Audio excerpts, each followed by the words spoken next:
जय हिंद। हवा में उड़ रहा विमान किस तरह से एयर ट्रैफिक कंट्रोलर के कंट्रोल में रहता है और कैसे रडार से पता किया जाता है कि कौन सी जहाज की ऊंचाई कितनी है, कितनी हाइट पर उड़ रहा है, कितनी स्पीड है, किस देश का वो विमान है। इसे टोटली कंट्रोल के लिए एक ATC बनाया जाता है जिसे कहते हैं एयर ट्रैफिक कंट्रोलर। ये एक टावर में बैठा रहता है, एयरपोर्ट पर ही इसकी ड्यूटी होती है। ये टावर बहुत ऊँचा होता है, लिफ्ट से लोग इसमें जाते हैं। ये टावर के ऊपर देखेंगे तो यहाँ रडार लगा दिया जाता है जिससे कि वो दूसरे जहाज़ों का पता लगा लेता है। कभी कभी रडार ATC के अलग किसी दूसरे बेस पर भी बना दिए जाते हैं, बट वो एयरपोर्ट के ही एरिया में रहते हैं। अब ये ATC को देखेंगे तो 2 लेयर में इसकी ATC की केबिन होती है। नीचे वाला जो लेयर होता है वो उसमें वो लोग बैठते हैं जो उनको ड्यूटी के लिए ऊपर जा रहे होते हैं। जैसे मान लीजिए जो मेन ड्यूटी कमांड कर रहे हैं लोग, वो लोग ऊपर वाले ATC टावर में बैठे हुए हैं लोग। अब मान लीजिए किसी की ड्यूटी 10 बजे खत्म होनी है तो दूसरा शिफ्ट वाला 10 बजे थोड़ी आएगा, उसको 9 बजे से बुला लिया जाएगा, थोड़ा पहले बुला लिया जाता है। इसलिए वो नीचे बैठ के वेट कर रहा होता है, टाइम से ही वहाँ पे जाता है। नहीं तो पता चला वो सब कंट्रोल कर रहे हैं, सब वही में जाके बतियाएगा, मिश्रा जी खैनिया कहाँ है, लड़ा देगा ससुरा इधर उधर। इसलिए उसको नीचे वाले में बैठा के रखते हैं। ATC टावर जो होता है उसकी डिजाइनिंग ऐसे की जाती है कि वो 360 डिग्री देख सके, चारों ओर शीशा लगा दिया जाता है और इससे पूरा एयरपोर्ट दिखाई देता है कि कौन सा रनवे खाली है, कौन सा टैक्सीवे है या नहीं। ये अपने स्क्रीन पे तो देखते हैं, साथ ही विजुअल भी देखते हैं कि हाँ ये रनवे खाली हो गया। अब उसके ऊपर दूसरे जहाजों को वो लैंड कराने के लिए अलाउ कर देते हैं। ATC टावर में बैठे कंट्रोलर के पास पूरा एयरपोर्ट का नक्शा होता है। जिस तरह से स्टेशन मास्टर के पास पूरा स्टेशन का नक्शा होता है, कौन सा ट्रैक किधर जा रहा है, वैसे इन लोग के पास पूरा एयरपोर्ट का नक्शा होता है कि टैक्सी वे किधर है, कौन सा रनवे है। मतलब बड़े एयरपोर्ट पे 2-2 3-3 रनवे होते हैं, तो ये टोटल इन लोगों के पास नक्शा होता है। जो रनवे या जो टैक्सी वे बिजी होता है वहां पर ब्लिंक करते रहता है कि ये वाला एरिया थोड़ा सा बिजी है। अब तो ATC के जितने चीज़ें आ गए हैं वो हर चीज़ ऑटोमेटिक आ गए हैं। नहीं तो पहले यहाँ पर एक देखिएगा तो एक चौकोर सा यहाँ पे ये लोग रखे हुए हैं लोग। इस पर क्या हुआ रहता था, लिखा रहता था कि जहाज की टाइमिंग, कौन सा जहाज है, कैसे आएगा। तो जो जहाज है अभी लैंडिंग, जो जैसे स्टेशन पर कैसे होता है, शेड्यूल होता है कि दिल्ली से कितनी ट्रेनें खुलेंगी, कितनी जाएंगी, उसी तरह से हर एयरपोर्ट का शेड्यूल होता है कि कितनी जहाजें यहाँ डेली आती हैं और कितनी जाती हैं। तो जो शेड्यूल वाला होता है उसको यहाँ रख लिया जाता है, उस पर सारा लिस्ट लगा रहता है। जो लैंड कर जाती है उनको एक अलग उसमें रख देते हैं लोग। और लैंड की है तो यहीं थोड़े रहेगी, उड़ के जाएगी यहाँ पर। तो जो चली गई है उसको नीचे गिरा देते हैं लोग यहाँ पर, ताकि इसको पता रहे कि इतनी जहाजें अभी आने वाली है, इतनी लैंड कर चुकी हैं, इनका फाइनल हो चुका है, ये टोटल खत्म हो जाता है। तो ये पहले इस तरह से होता था। अभी तो हर चीज का स्क्रीन टच एक पैनल आ गया, उसी में ये लोग कर लेते हैं। इन लोग को जहाज की जो जानकारी पहले दी जाती थी वो प्राइमरी रडार PR से मिलती थी। प्राइमरी रडार पे केवल जहाज पता चलता था, ये जहाज आ रहा है, उसका स्पीड और लोकेशन नहीं पता चल पाता था।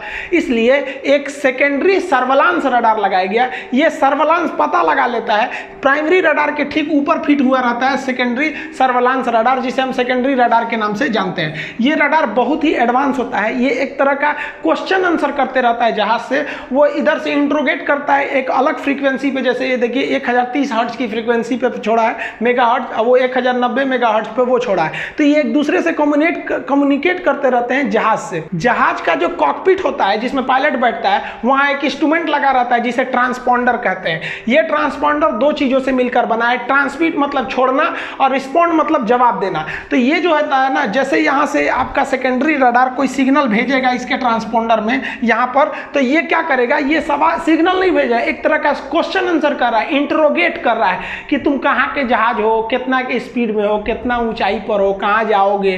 तो इस ससुरा क्या होता है, ये जो मशीन होता है इसमें फिट होता है कि कितनी ऊंचाई पे जहाज उड़ रहा है। ये तो कॉकपिट में ही बैठा रहता है, ये वाली मशीन तो कॉकपिट में ही रहती है। तो कॉकपिट में तो हर चीज का रिकॉर्ड रहता है, कितनी हाइट पर है, कितने स्पीड में जा रहा है, इस जहाज का कोड क्या है, कौन से साइज का जहाज है। मान लीजिए सेस्ना जहाज रहेगा तो छोटा सा होता है, 20 आदमी के बैठने वाला, तो उसको कोनो रनवे पे उतार दीजिए, बड़ छोट से मतलब नहीं है। हैवी जंबो जेट रहेगा तो जहाज की हर एक इंफॉर्मेशन इस ट्रांसपोर्टर में रहती है। जैसे सेकेंडरी रडार उसको कहता है कौन हो तो तुरंत उसको भेज देता है। तो इसके लिए एक फायदा ये रहता है कि पूछने की जरूरत नहीं पड़ती है, रडार स्क्रीन पे जो दिखता है वहीं पे सारा इंफॉर्मेशन मिल जाता है। ATC टावर में बैठे कंट्रोलर्स के पास आगे एक रडार होता है। उस रडार पे आप देखेंगे तो जो अभी तो मॉडर्न जमाना आ गया तो सेकेंडरी रडार है। इस रडार में 2-3 खासियत। यहाँ पर जो सर्किल दिखेगा इस तरह से, ये सर्किल बताता है कि कितनी दूरी पर है वो जहाज।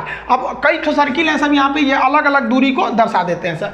इसमें देखेंगे तो जहाज जो होता है, यहाँ पे कुछ कोड दिख रहा है, जहाज तो दिख ही रहा है, वहाँ कुछ लिखा हुआ है। ये क्या करता है, सेकेंडरी जो उसके अंदर का ट्रांसपोंडर बता देगा कि ऊंचाई कितनी है, हाइट कितना है, कितने बड़ा जहाज है, जहाज की कैटेगरी बता देता है, ताकि इस एटीसी को आराम से सहूलियत पता चल जाती है और उसको लग जाता है कि दो जहाजें आपस में लड़ने वाली तो नहीं है। जैसे यहाँ देखेंगे दो जहाजें एक पास है, लेकिन एक की हाइट 16,000 फीट है, एक की हाइट 22,000 फीट है, तो टेंशन फ्री है, एक के पास रहो, क्या दिक्कत है, एक हाइट पे एक नहीं है। पहले क्या था, दिल्ली एयरपोर्ट पे प्राइमरी रडार नहीं थे, तो कजाकिस्तान एयरलाइंस जो थी वो दुबई से आ रही, अरब से आ रही फ्लाइट के सीधे लड़ गए थे सब, दोनों एक ही साथ लड़ गए थे सब। रीजन क्या था कि जो कजाकिस्तान एयरलाइन की जहाज थी उस ससुरा का ट्रांसपोंडर खराब था, उसको बताइए नहीं पा रहा था कि उसकी हाइट कितनी है उसकी एल्टीट्यूड से। तो ये दिल्ली एयरपोर्ट वाला उसको बोला कि भाई तुम 15,000 पे रहो, सऊदी वाले को कहा कि तुम रहो भाई ऊपर 20,000 पे, लेकिन उस वाला का खराब था, ये चल गया, दोनों आ गए से 20 पे। सऊदी वाला तो ठीक से था जो उधर से था, कजाकिस्तान वाला थोड़ा सा गड़बड़ किया, दोनों आके आपस में लड़ गए थे। लेकिन अगर उस वक्त दिल्ली में सेकेंडरी रडार रहता तो उसका खराब था तो क्या दिक्कत है, इधर तो पता चल सकते थे, हालांकि ट्रांसपोंडर खराब था तो इसको भी गलत जानकारी मिल सकता था। तो ये सेकेंडरी रडार बहुत मदद करता है। सेकेंडरी रडार में आप देखेंगे कई इंफॉर्मेशन लिखे रहते हैं, इसमें एयरक्राफ्ट की आईडी रहती है कि कौन से देश का जहाज है, उसमें एल्टीट्यूड लिखा रहता है, डेस्टिनेशन कहाँ जाना है उसको ये कोई ज़रूरी नहीं है, लेकिन स्पीड और एयरक्राफ्ट का टाइप यहाँ लिखा रहता है। तो ये यहाँ पर आपको एक जहाज दिख रही है, ये वाला एरिया ऐसे, अब ये जहाज का यहाँ सारा इंफॉर्मेशन दे दिया, यहाँ पर एक जहाज दिख रही है, यहाँ इसका सारा इंफॉर्मेशन दे दिया। तो सेकेंडरी रडार जो होता है वो स्क्रीन पर हमको हर एक जानकारी दे देता है। ये सेकेंडरी रडार को जानकारी ट्रांसपोंडर की मदद से मिल गई रहती है। इस तरह से एटीसी टावर में बैठे कंट्रोलर के स्क्रीन पर ढेर सारे जहाजें दिखती हैं, लेकिन उससे वो कंफ्यूज नहीं होता है। जबकि रेलवे में स्टेशन मास्टर को देखिए ना, उसको केवल बत्ती दिखाई देती है और कंट्रोल पे पूछता है कौन जहाज है, मतलब कौन सी ट्रेन निकल रही है, उसको बत्तिया पे थोड़े लिखला रहता है कि राजधानी निकली कि शताब्दी निकली। लेकिन यहाँ पर देखिए इसको तो एकदम अच्छा से बत्ती भी दिख रहा है कि कौन सी जहाज आ रही है और वहाँ पे सब चीज़ उसके बारे में लिखा है। ये लोग भी हैबिचुएटेड हो जाते हैं कि कितनी जहाजें आएंगी कितनी नहीं आएंगी, आपको ही पता है जहाजों का शेड्यूल होता है। ये ट्रांसपोंडर जो होता है ये बेसिकली 3 टाइप के होते हैं जिन्हें मॉड कहते हैं। मॉड अल्फा ये उतना अच्छा नहीं होता है, केवल एल्टीट्यूड वगैरह बता पाता है, उससे ज़्यादा कुछ नहीं। उससे थोड़ा अच्छा होते हैं चार्ली एस सी, और सबसे एडवांस अभी जो रहा है सिरिल मोड का आ रहा है।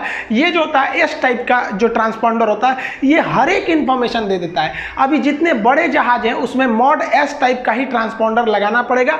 ट्रांसपोंडर में क्या होता है, एक स्क्वैग कोड भरना होता है। हर जहाज का अपना एक आइडेंटिफिकेशन एक कोड होता है, जैसे आपके गाड़ियों का नंबर होता है वही इस ट्रांसपोंडर में भर दिया जाता है। यहाँ नंबर होता है चेंज करने का, जैसे इसने लिखा है यहाँ पे जो भी नंबर यहाँ पे देख रहे हैं ये नंबर लिख देगा, कोड भरेगा।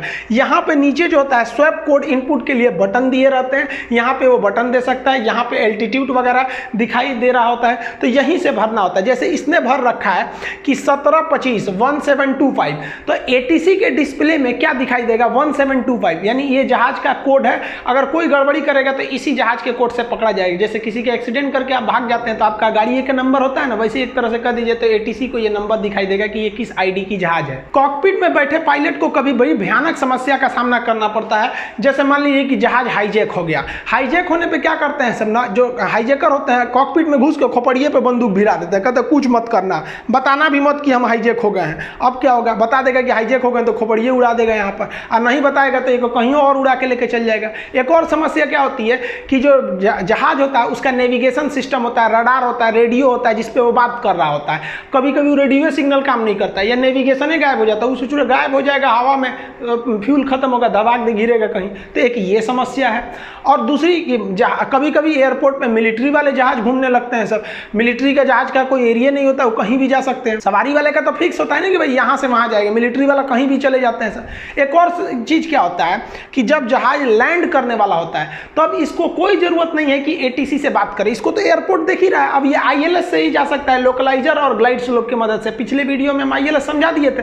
अब एकदम आप जहाज उतर गए तो एटीसी को एक काम है कि आपको एकदम दुआरी तक पहुंचाएगा, तो जब नीचे आ रहा होता है तो इसका नंबर अलग चेंज करना होता है। तो इस सारी समस्याओं का निदान कर सकता है ट्रांसपोंडर का स्वैप कोड। ट्रांसपोंडर का जो नंबर होता है वो क्या होता है, वो तो आपका स्पेसिफिकेशन नंबर है, लेकिन इसमें कुछ जो स्पेसिफिकेशन नंबर आपके जहाज को दिया जाता है उसे स्वैप कोड कहा जाता है। स्वैप कोड जो होता है कभी कभी इमरजेंसी में इसे चेंज करना होता है। कब चेंज किया जाता है इमरजेंसी में, तो यहाँ बटन होता है, घुमा के चेंज कर सकते हैं। मान लीजिए कि आपका जहाज जो है ना, वो आपका जहाज हाईजेक हो गया है, कोई उसको किडनैप कर लिया है, खोपड़िए पे बोला है कि कुछ मत करना, उधर एटीसी कर रहा है, क्या हो गई लो, तो आप कहेंगे क्या खोपड़िया पे बंदूक भिड़ाया है, हाईजेक हो गए, मार देगा, एक गोली चल जाएंगे। तो उसमें इतना बटन होता है कॉकपिट में, समझे में नहीं आएगा हाईजेक वाले को।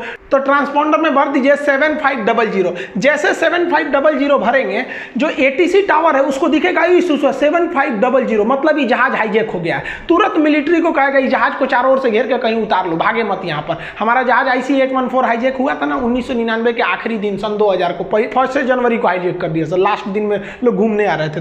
तो उस समय एटीसी जो सोचा दिल्ली तक जहाज चली आई थी, पता ही नहीं चल रहा था कि उन लोग को हाईजेक हो गई है। हालांकि उन लोग को अमृतसर एयरपोर्ट पे उतारा भी गया था, हम लोग बहुत मौका गंवा दिए थे। एक और चीज, तो ये आप समझ गए इमरजेंसी स्वैप कोड क्या हो सकता है। 75 भरा तो हाईजेक है, अगर 7600 भर दिया है तो मतलब समझिए कि उसका नेविगेशन फेल हो गया है। नेविगेशन फेल का मतलब कि देखिए हाईजेक हुआ है तो भरेगा स्वैप कोड, क्या भरेगा 7500, तो जैसे दिखेगा समझ गया हाईजेक है। नेविगेशन फेल, उसका सिग्नल काम नहीं कर रहा था, पूछेगा कैसे हम जाएंगे कि नहीं। तब इसको क्या किया जाता है, एक दूसरा जहाज इसके बगल में मिलिट्री वाला भेजा जाता है, ये उससे बात करता है कि भाई साहब ऐसा ऐसा समस्या है, तो अब मिलिट्री वाला फिर एटीसी से बात कर लेता है, तो ये भर देगा 7600। अब क्या होता है, मिलिट्री वाला जहाज को परमिशन नहीं होना, इसको कोई रोक टोक नहीं करता है, तो इसके लिए 00 या 777 4 का प्रयोग किया जाता है। दोनों अलग अलग चीजें होती हैं। अब एक क्या होता है, विजुअल फ्लाइट रूल होता है। विजुअल फ्लाइट रूल को शॉर्ट करना है VFR कहते हैं। मतलब जब जहाज लैंड करने वाला होता है, जब मशीनों से वो जुड़ जाता है, ILS मशीन उसको आराम से उतार लेती है, तब वो ATC से उसका संपर्क तोड़ दिया जाता है। तो कैसे तोड़ दिया जाता है, तो संपर्क तो टूटेगा नहीं, वो अपने ट्रांसपोंडर में 1200 डिजिट भर देता है, 1200। हालांकि इंडिया में कहीं 2000 ये कोड है। जैसे ये कोड भर देगा तो ATC अपने डिस्प्ले में उस जहाज को देख के इग्नोर कर देगा कि भैया अब ये तो उतरने वाला है, अब उतर जाएगा, बाकी का काम ग्राउंड वाले लोग देख सकते हैं। इस तरह आप समझे कि ट्रांसपोंडर मदद तो करता ही है, हम कहाँ हैं, साथ में साथ ये चुप्पे वो सिग्नल भी भेज देता है कि हाईजेक हो गई लो, भुला गई लो, हर चीज भेज देता है। VFR मतलब क्या होता है कि भाई हम नीचे उतर गए, अब आप हमारे ऊपर उतना ध्यान मत दीजिए। अब एक इमरजेंसी कोड होता है 7700। 7700 क्या होता है, ये इमरजेंसी में होता है, मतलब जहाज का इंजन फेल हो गया या फिर जहाज काम नहीं कर रहा, ढहने वाला है, तो उसको कहते हैं। इसके लिए पायलट तो बोल भी सकता है भाई इमरजेंसी में, कोई जरूरी नहीं तो कोड भरे, वो कोड भी भर देता है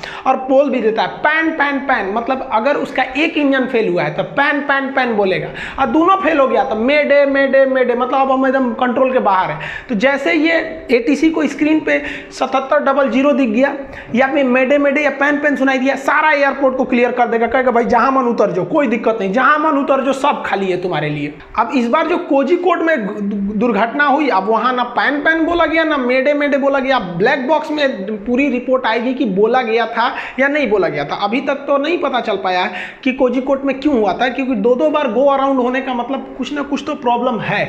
आई होप आप समझ गए कि ATC किस तरह स्वैप कोड को देख के बता सकता है कि कौन सी जहाज है, इमरजेंसी है या हाईजेक हो गया है, या VFR मतलब ये अब उतरने वाला है, या फिर इसकी नेविगेशन फेल हो गई है। आई होप आप इसे समझ गए होंगे। मिलेंगे नेक्स्ट वीडियो में, तब तक के लिए जय हिंद।